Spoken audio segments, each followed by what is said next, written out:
Hello students, myself Diksha from www.nucleonacademy.com. I'll be helping you in your concepts of biology. So without any further delay, let's move to the class.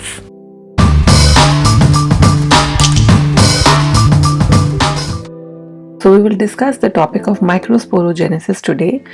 It is another important topic from chapter 2 of class 12 biology.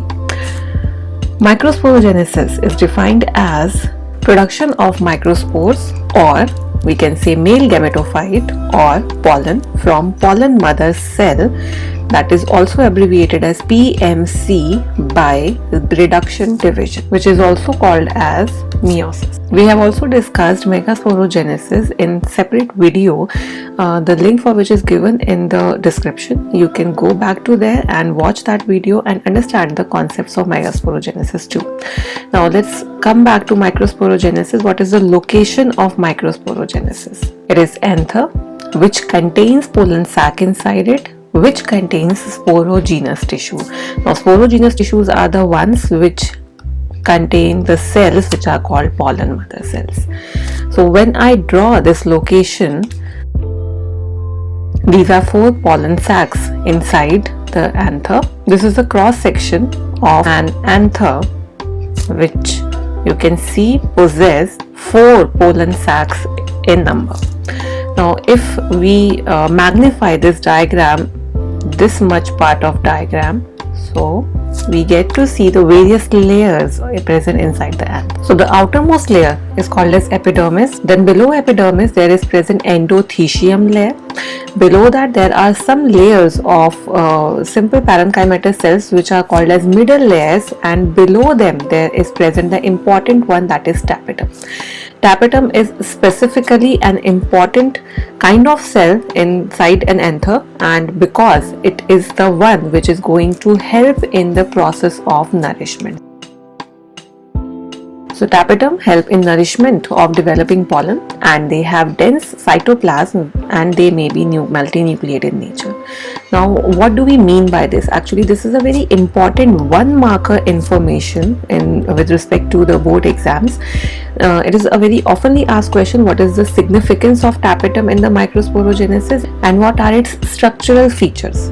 So this first line, it tells us about the significance, and the second line tells us about the structural significances or structural adaptations of tapetum due to which it is able to nourish the developing pollen. One more thing I would like to add here is that multinucleate nature can arise because of the karyokinesis not followed by cytokinesis. We will see such kind of divisions in megasporogenesis also, where we see that only nucleus is undergoing division and it is not followed by the division of cytoplasm. So that may result into many nuclei present inside each cell. So when we have discussed about the location of microsporogenesis, we can move to the process of microsporogenesis. The microsporogenesis starts with a pollen mother cell.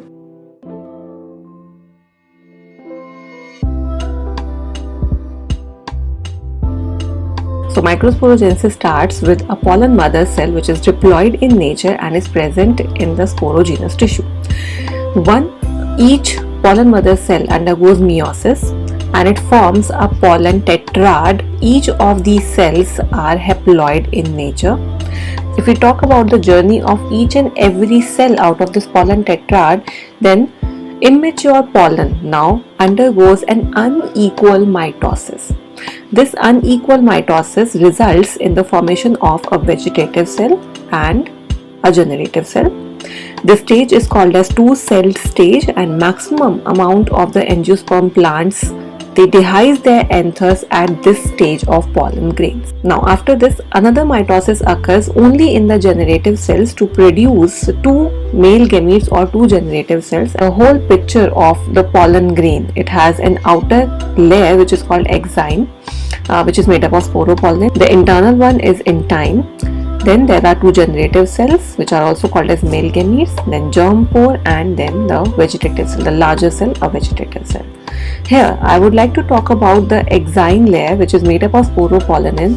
The sporopollenin is a chemical which is, we can say it is indestructible in nature. It is not affected by any heat or pressure or any enzymatic action. and this is the reason that pollens are very well preserved as fossils, because during the fossilization process you must be knowing that any kind of dead plant or animal body or its part is subjected to high heat and pressure, and since exine layer is not affected by it, hence the pollen remains very well preserved.